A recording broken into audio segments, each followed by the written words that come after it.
Aqui a gente fez a nossa jabuticaba. A gente fez a nossa jabuticaba aqui, Lorival. Os trumpistas, né, se revoltaram lá, mas aqui os caras conseguiram, inclusive, dar uma estrutura de resort. Você ter massoterapeuta à disposição dos golpistas, isso na frente do quartel-general do Exército. E aí, por que eu pedi para o Lorival vir aqui, né? Porque o que a gente tem, de novo, gente, os assuntos eles estão todos conectados. Porque essa estrutura foi montada sob o olhar atentíssimo do comandante do Exército que caiu. E mais, que impediu que a polícia retirasse essas pessoas de lá na noite do dia 8. Ele colocou blindados, o blindado de maior porte que tem o Exército sob seu poder, para medir força e parar a polícia de choque, que vinha retirar esses manifestantes criminosos, né, já após os atos. Lorival Santana.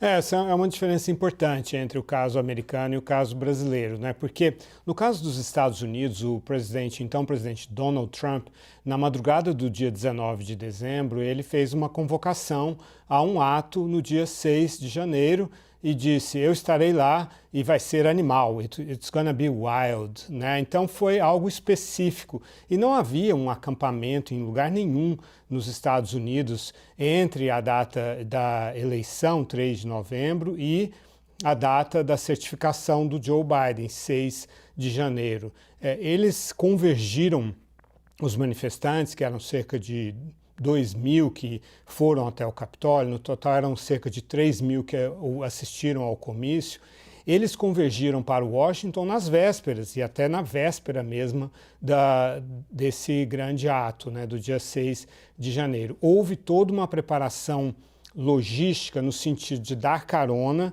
para as pessoas que vinham de todo o país para Washington e também para transportar as armas, porque eles estavam armados. Essa também é uma diferença importante. Havia pessoas armadas em Brasília, mas a quantidade de armas, no caso americano, era muito maior, a ponto de a CIA ter colocado ali detectores de metais, porque é necessário, porque era um comício do presidente da República, e aí disseram, presidente, tem muita gente armada tentando entrar. Ele falou, retirem os detectores de metais, eu quero que todas as pessoas armadas participem do meu comício. Foram retirados os detectores de metais. E aí quando ele disse, agora desçam a Avenida Pensilvânia e vão para o Capitólio exigir que o Mike Pence, vice-presidente, faça a parte dele, ele estava presidindo a sessão de certificação, o pessoal foi, ele entrou na limusine presidencial e falou assim, quero ir para o Capitólio. Ele queria liderar aquela manifestação.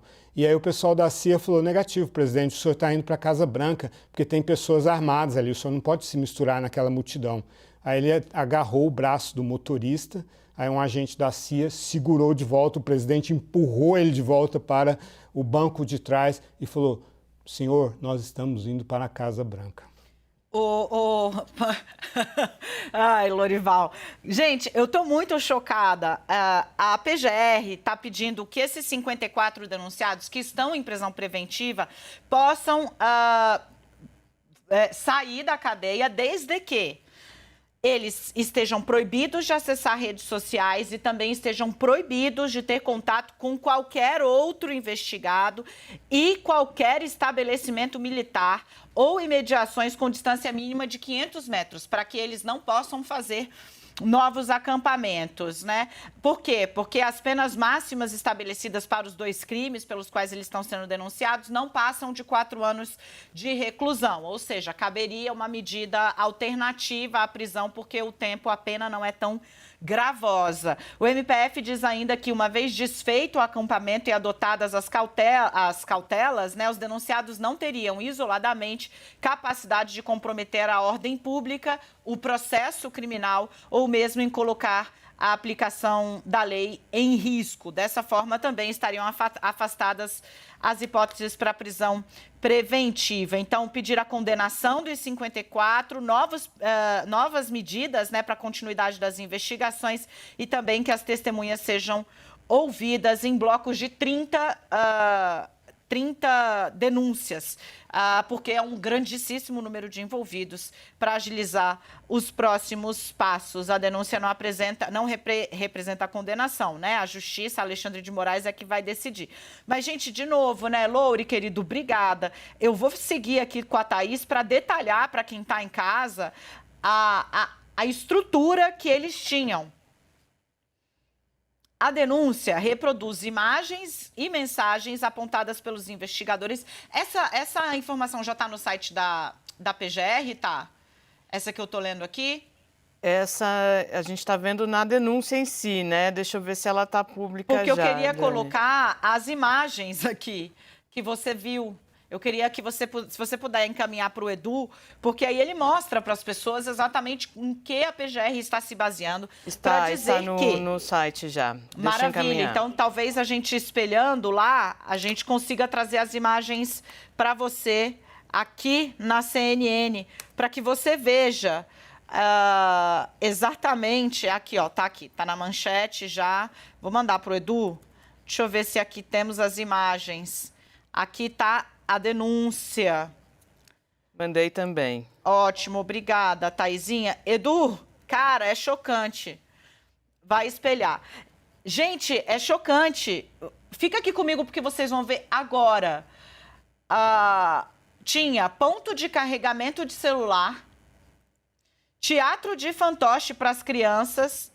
Nesse momento aqui tem 1, 2, 3, 4, 5, 6, 7, 8, 9, 10, 11, 12, 13, 14, 15, 16, 17, 18, 19, 25 crianças cerca de sentadinhas assistindo o teatro de fantoche. Tá aqui uma outra senhora vestida de saia da bandeira do Brasil, recebendo massagem de uma com o boné do Exército, uma massoterapeuta. Gente, olha isso. Tá aí na sua tela. Isso é o acampamento dos bolsonaristas que queriam dar um golpe em Brasília com atendimento... Desculpa, Edu, fala de novo comigo. Boa, obrigada. Preocupação aqui. Tá bom. Com as pessoas, né, no acampamento. Essa imagem que você vê aí em cima, a primeira imagem do lado esquerdo do seu vídeo, é aí um ponto de carregamento de celular, o que mostra que tinha toda uma estrutura, tá vendo? Com uma série de tomadas para que ninguém ficasse sem acesso ao celular, porque é o principal meio de desinformação dessas pessoas. Do outro lado, girando aí em sentido horário, você tem as criancinhas, cara, sentadas aqui, eu contei cerca de 25, porque tem um bolinho aqui atrás, assistindo um teatrinho de fantoche. Teatrinho de fantoche. E ainda tinha uma Força Médica Nacional, atendimento médico voluntário. É inacreditável, eles montaram uma estrutura imensa, de novo, sob os olhos do comandante, que agora foi exonerado do Exército, que impediu, inclusive, que essa estrutura fosse desmontada, mesmo após essas pessoas terem praticado os atos criminosos em Brasília. E aqui a minha imagem favorita, que é a massoterapeuta, até de jaleco, fazendo massagem na senhora de saia com bandeira do Brasil e ela com boné do Exército. Thaís Arbex, morro e não vejo tudo. Dani, embaixo ainda tem outras imagens que mostram que tinha um gerador de energia, então tinha uma estrutura para isso, e eles tinham também uma tenda para recebimento de doações. Aí o que diz a denúncia da PGR? É possível comprovar que no local também funcionavam tendas para churrasco, distribuição de comida e água, e uma improvisada tenda religiosa. Não, tinha abaixa um pouco, Edu, que você vai ver que tem o cantinho da confissão, mano. Eles simularam um confessionário dentro do QG. Eles simularam um confessionário. A foto tá logo abaixo. O Edu vai botar ela aí, ó. Porque ele tá fazendo tudo isso na mão, gente. Eu sou muito fã do meu time, do Igor, do Edu Petrelli, da Gabi. Eu quero falar hoje, hein? Porque senão fica uma ciumeira imensa, hein? Michele Maktub, olha aqui o elogio pra você. Minha editora, Luara, minha editora, grande Guilherme Sete. meu editor, o Silvério também. Hoje a Bianquinha está de folga e o Igor Peixoto, só para ele não ficar muito, que eu ouvi a gargalhada dele daqui. Ele tá lá no Twitter, eu ouvi daqui quando eu falei da Michelle, que ela sempre fica sentida, diz que só falo do set. Tá aí, hein, princesa? Hoje, várias vezes. Cara, eles simularam um cantinho da confissão, eles simularam um confessionário. Depois, é impressionante, assim, no BBB, na igreja e no QG tinha um confessionário. Thaís, impressionante. Impressionante. E mais, né? Eles conseguiram colocar, enfiar a Virgem Maria em trama golpista. Ó, Virgem dolorosíssima, vossas lágrimas derrubaram o império infernal. Socorro. Dani, é importante a gente dizer, para quem está nos acompanhando, que essa íntegra, esse documento que a gente está lendo, é apenas a íntegra de uma das denúncias, diz a PGR. Então, eles colocaram essa denúncia no site oficialmente, eles tarjaram os nomes, mas é apenas uma das denúncias. Então, o que a gente pode imaginar é que a PGR tem um material bastante extenso de tudo que estava acontecendo. E aí, Dani, eu volto a dizer sobre aquilo que a gente já falou, dia 23 de janeiro, sobre a celeridade dessas investigações. E, acima de tudo, a celeridade da apresentação de denúncias. A gente sabe que o nosso processo ele não é tão célere assim, ele não foi tão célere assim. A atuação do Ministério Público Federal nos últimos anos foi muito criticada justamente por uma posição contrária à de celeridade, mas o que a gente vê aqui é que há elementos, as denúncias estão sendo apresentadas e há pelo menos a partir dessa que a gente está vendo, há muitos elementos de provas. Por quê? Porque havia, como você já classificou, foi autoprova, né, Dani? Essas pessoas, elas gostam de distribuem informações de uma maneira muito célere e acabam produzindo provas contra si mesmos. Ô, Thaís, Edu, na página 9 da denúncia da PGR, você vê como houve premeditação, inclusive da invasão dos poderes.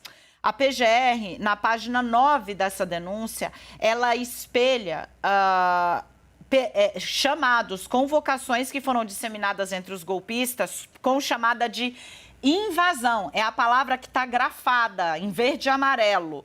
Invasão do Congresso Nacional. Fala ali, primeiro, em 6... Olha aí, ó.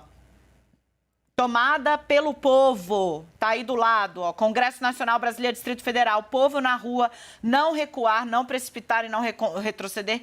Não tem dia para acabar. Era assim, 7 e 8 de janeiro, traga seu trator, caminhão e ônibus para Brasília. Comunicado.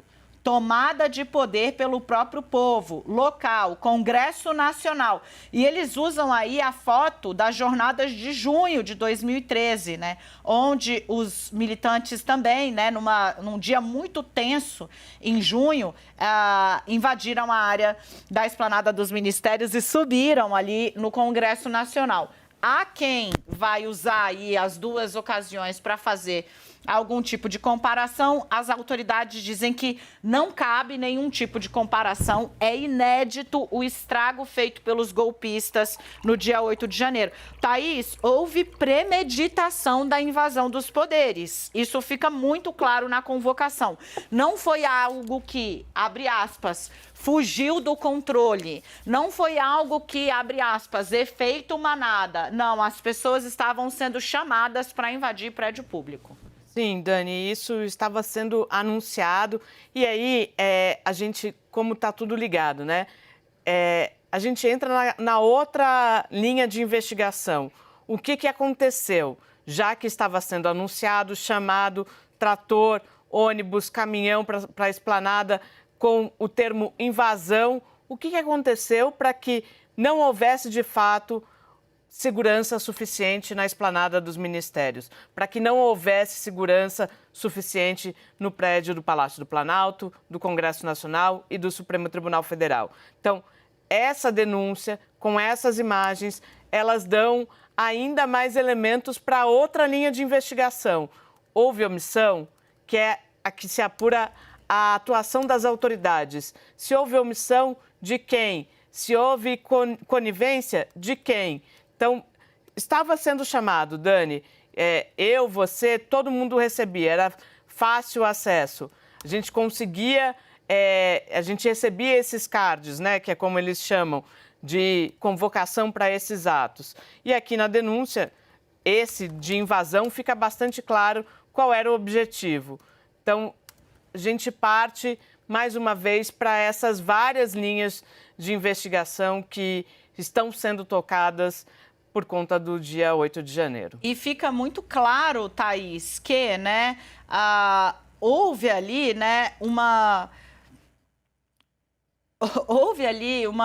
tentativa de preparar e de criar o clima, né? Porque nesses chamados, a gente vê que as pessoas são chamadas a chegar no dia 6, que era sexta-feira, permanece a tomada do poder pelo povo para dia 7 e 8, e no dia 8 ela acontece. Então, você vê que há uma convocação para chegada na sexta.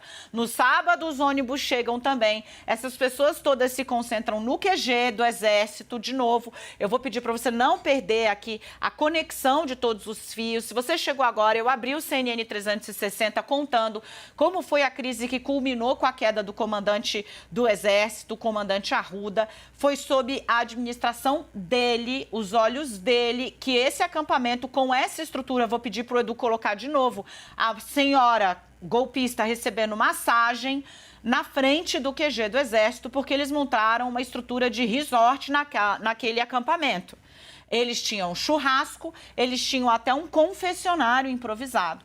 Tudo isso foi montado e permaneceu de pé. Tá aí na sua tela. Essas são imagens do acampamento. Tinha teatrinho de fantoche para quem levasse sua criança para o acampamento golpista. Tudo isso sob a guarida do comandante que caiu no sábado, depois de ter proibido que a polícia e atuado para afastar a polícia de choque na noite do dia 8 de janeiro, após os atentados em Brasília, de derrubar o acampamento golpista, porque ciente ele estava, esse bastidor você viu aqui no 360, de que tinha parentes de militares entre essas pessoas, inclusive a mulher de um ex-comandante do Exército. Então, ele impede que esse acampamento seja derrubado e depois, no sábado, quando é informado de que o braço direito de Bolsonaro, pela situação jurídica em que se encontra, o avanço das operações da Polícia Federal sobre esse personagem, o braço direito de Bolsonaro, o ajudante de ordem dele, conhecido Major Cid, agora Tenente Coronel Cid, informado de que seria inviável colocar um personagem com esse histórico no comando de um batalhão, se recusou a cumprir a ordem, caiu, foi demitido, e agora a gente está conhecendo qual o tamanho da estrutura que se montou diante da guarida dele no QG do Exército, tá? Sim, Dani. E aí o que a gente sabe é que ele não autorizou, né, que houvesse a desmobilização desse acampamento. A gente viu uma decisão... Na verdade, esse pedido ele vinha sendo feito há algum tempo pelas autoridades aqui em Brasília. Havia muito incômodo com a presença desse acampamento, ouvindo vários ministros dos tribunais superiores. Eles diziam que cobravam ibanês há bastante tempo sobre essa saída, sobre a retirada desse acampamento, que já tinha passado da hora de retirar. E aí, quando há uma determinação do ministro Alexandre de Moraes, há essa resistência do Exército. Isso começa a ficar mais claro a partir dos depoimentos que a gente tem tido acesso e noticiado aqui para vocês, dessas autoridades que estavam envolvidas nessas decisões, né, que deveriam cumprir essas decisões judiciais. E aí o que a gente viu foi, de fato, uma resistência do Exército. E casa muito com o que eu ouvi no fim de semana, Dani. Uma falta de vontade do general de contribuir com essas investigações ou com essa desmobilização. Seja o fato de impedir que as polícias tirassem aquele acampamento dali, dos arredores do quartel do Exército, ou com o que vinha a seguir, com o que pode vir a seguir, Dani? Cara, eu só queria, assim, Thaís, pedir, colocar aqui em perspectiva que essa estrutura que eles estão tendo aí, que tinha inclusive uma área aí do canto, gente, eu tô sério, eu tô até, assim, eu tô realmente em choque. Força Médica Nacional, atendimento médico voluntário, você vê aí no canto.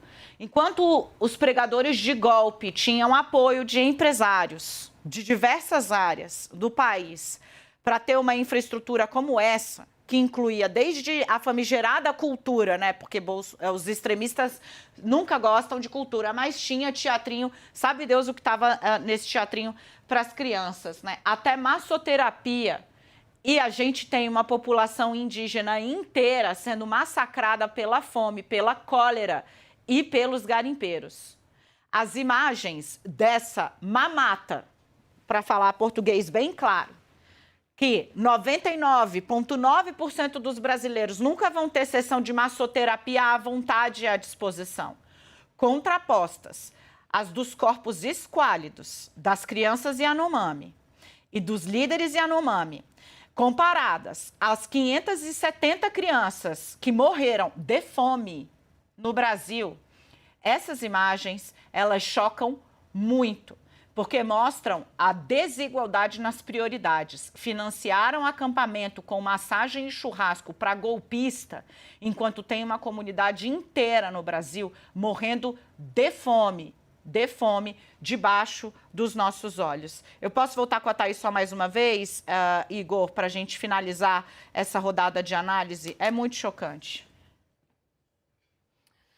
Dani, acho que até nos faltam palavras, porque tinha uma estrutura muito bem organizada, tinha uma estrutura que estava sendo planejada, tinha uma estrutura não só para os atos criminosos do dia 8 de janeiro, mas para todo esse período que eles seguiam por ali. E aí sempre fica a pergunta, Dani, quem financiou? De onde vinha o dinheiro? Tinha uma estrutura para receber doação? Tinha, mas o que a gente vê nas imagens é que também havia alguém bancando, porque, volto a dizer, essas pessoas ficaram muito tempo ali. A gente não sabe como que era a rotina, se elas iam, voltavam, ou se elas ficavam ali acampadas o tempo todo, mas o fato é que depois de chegar nessas pessoas que produziram provas contra si mesmas, aqui na esplanada dos ministérios. O importante é chegar na ponta, de onde vinha o dinheiro para bancar para bancar um acampamento como esse. Porque esse que a gente está vendo é aqui em Brasília. E a gente sabe que tiveram vários em outras cidades importantes, aí em São Paulo, por exemplo. Então, a estrutura chama muita atenção porque ela não é uma estrutura apenas de um lugar. A gente sabe que acampamentos como esses estavam espalhados pelas principais cidades do país. Dani. Sim, querida, eu vi que você precisa ajustar um ponto técnico aí. Eu não sei se o Edu já tem, mas eu acho que nós temos, como jornalistas, a gente tem o dever de mostrar a realidade dos fatos. E agora, você vai ver dois fatos incontestes, reais, tá? Oficialmente apurados. De um lado, você vai ver a estrutura bancada por empresários, por assessores de políticos, porque a gente não pode esquecer que tem um assessor de um deputado do Rio de Janeiro que já foi denunciado, já foi preso, porque financiava, bancava o envio dessas pessoas para Brasília. De um lado, você vai ter uma estrutura de poder que se mobilizou para dar essa condição que você vê à sua direita para pregadores de golpe. Do seu lado esquerdo, você vai ter as crianças esquálidas que estão morrendo em Roraima e que são alvo de pedidos de ajuda desde 2019, porque a crise começou antes disso. Não, a crise não nasceu no governo Bolsonaro, mas ela chegou nesse ponto. De um lado, você tem uma parte da elite que se mobiliza para garantir massagem para golpista. Do outro, você tem a chegada do Estado tarde, depois da morte de 500 crianças.